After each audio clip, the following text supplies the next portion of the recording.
Então, a mecânica é a parte da física que está preocupada em estudar os movimentos dos corpos, os movimentos e as causas desse movimento. A mecânica ela é dividida em três subtópicos: a dinâmica, a cinemática e a estática. Então, quando a gente está se tratando de estudar justamente as causas desse movimento, a gente está na parte da dinâmica. Quando a gente está tentando descrever esse movimento, qual foi a sua velocidade, quanto foi que deslocou, qual foi o tempo que demorou para ele ocorrer, qual foi a sua aceleração, a gente está na parte da cinemática. E a estática estuda o equilíbrio entre os corpos sob a ação de forças, os corpos em equilíbrio, em relação um corpo em relação ao outro. Então, a dinâmica, como eu falei, ela está preocupada em estudar as causas. Mas o que causa o movimento? O que causa o movimento são as forças. E as forças, o que são as forças? A força é uma interação entre corpos. As forças é uma grandeza vetorial que causa aceleração ou deformação em um corpo. Exemplo, se eu empurrar uma caixa, eu empurro essa caixa, eu vou causar uma aceleração nessa caixa. Por quê? Porque eu exerci uma força sobre essa caixa. Outro exemplo, se eu pegar uma bexiga e apertar essa bexiga, eu vou causar uma deformação nela. Por quê? Porque eu vou exercer uma força nessa bexiga. E pode ser aceleração, também pode ser deformação, mas também pode ser as duas. Exemplo, eu gosto de jogar bola, eu estou no jogo, eu vou chutar essa bola. No momento que eu chuto essa bola vai adquirir uma aceleração. E também, a partir do momento que eu chuto essa bola, ela também vai deformar. Então, esse é o exemplo que também pode ser aceleração ou deformação. Então, as forças também na física, existem forças de dois tipos, que são as forças de campo e as forças de contato. As forças de campo são aquelas que agem à distância. Exemplo, a força-peso, quando tem a presença da gravidade, a força elétrica, quando tem a presença de cargas, quando há cargas envolvidas, a força magnética, quando há ímãs envolvidos, e também a força de contato, como o próprio nome já diz, tem que haver um contato físico ali entre os corpos. Exemplo, a força de atrito, a força de tração, a força normal, a força elástica e muitas outras. Eu botei aqui alguns exemplos de forças para vocês poderem observar melhor como essas forças agem. Vamos supor, vocês podem perceber que esse boneco aqui está numa obra. Nessa obra ele precisa puxar uma caixa. Essa caixa ela tem uma massa e ela é pesada, então ele amarra uma corda para poder puxar essa caixa. Ao puxar essa caixa, vocês podem perceber que a força exercida por uma corda ou por um fio é a força de tração. O exemplo mais clássico da força de tração é o cabo de guerra, onde nas duas extremidades da corda agem forças e a força maior ela vence. Outra força que podemos observar aqui é a força peso. A força peso ela é sempre na diagonal, apontando em direção ao centro da Terra. Muita gente confunde, né? Aquela clássica diferença entre peso e massa. O peso ele depende da aceleração da gravidade. A massa não. O peso ele é uma grandeza vetorial e a massa é uma grandeza escalar. O peso ele depende da aceleração da gravidade. Exemplo, aqui na Terra a gravidade é maior do que na Lua. Então, o peso aqui na Terra é maior do que na Lua, mas a massa não, a massa é a mesma. Outra força que podemos observar aqui é a força de atrito.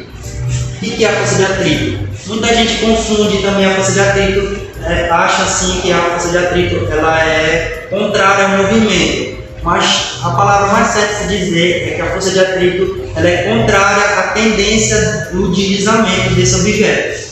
No caso, ele está puxando a caixa para a direita.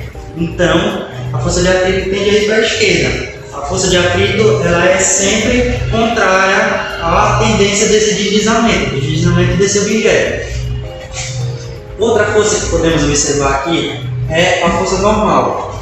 A força normal ela é sempre perpendicular à superfície de contato com o objeto. Nesse caso aqui é o solo. Então, a força normal, a caixa exerce uma ação na superfície.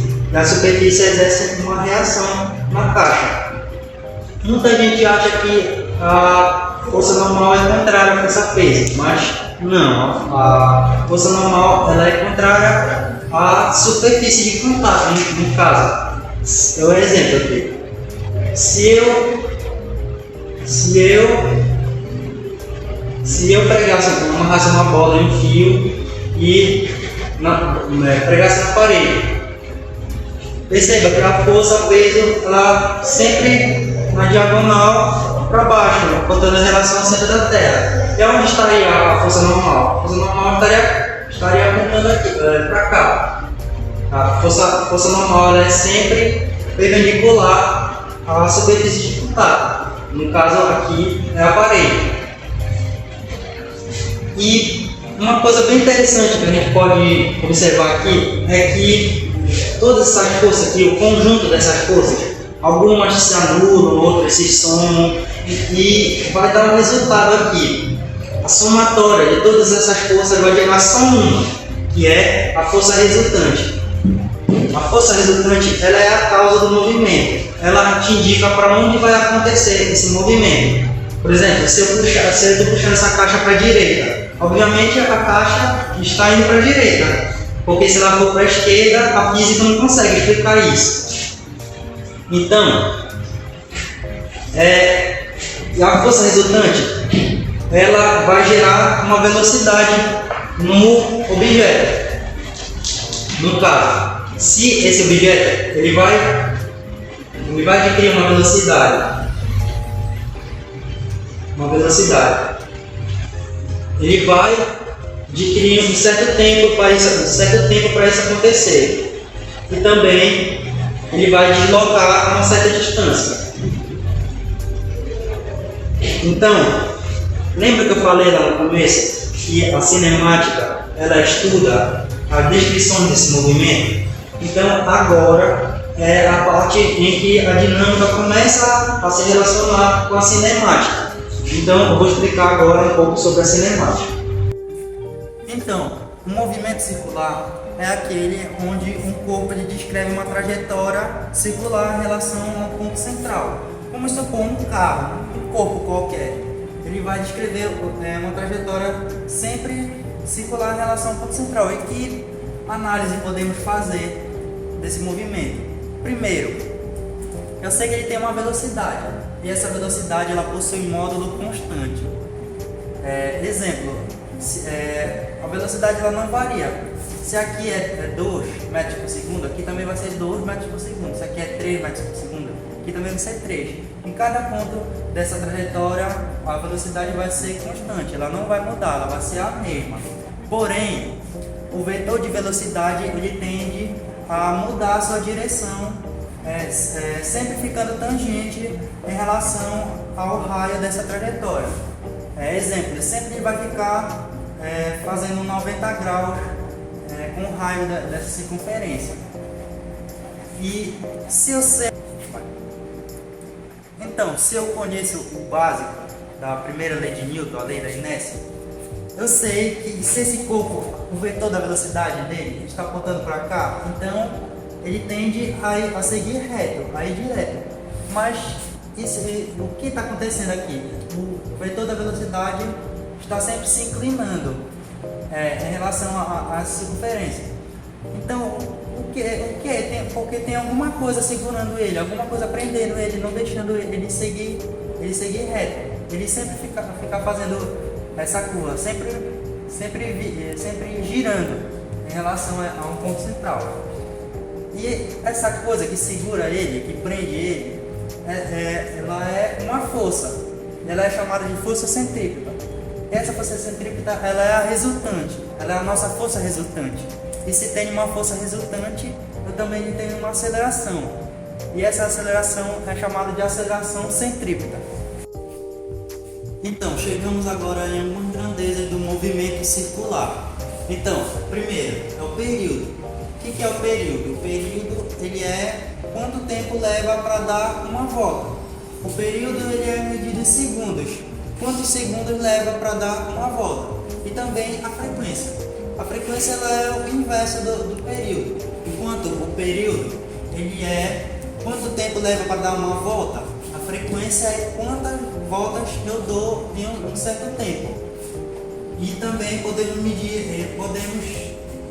hertz e RPM. Hertz pode ser em segundos e RPM significa rotações por minuto. Então, hertz é voltas por segundo e RPM é voltas por minuto.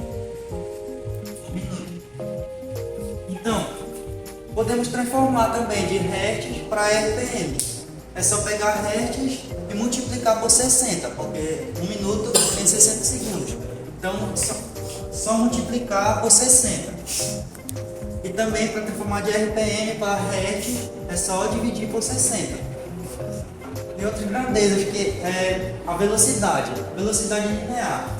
A velocidade, ela não é o espaço sobre o tempo.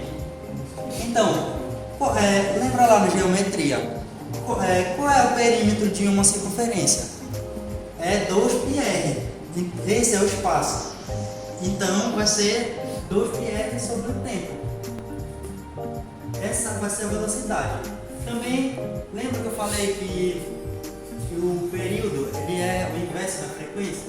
Então, se a velocidade é o espaço pelo período, então aqui podemos converter velocidade vezes a frequência. Agora podemos falar da aceleração centrípeta. A aceleração centrípeta, ela é a velocidade ao quadrado dividido pelo raio dessa circunferência. E também a força centrípeta. A força centrípeta, ela pode ser força, massa, vezes aceleração. Mas também podemos escrever assim ou assim. Força centrípeta é igual a massa vezes a velocidade ao quadrado dividido pelo raio. Nós também podemos colocar força igual a massa vezes aceleração. Se analisarmos a dinâmica, a cinemática, podemos chegar a uma conclusão que as duas nos dão a base fundamental da mecânica, que também é conhecida como segunda lei de Newton. Muito obrigado e até a próxima.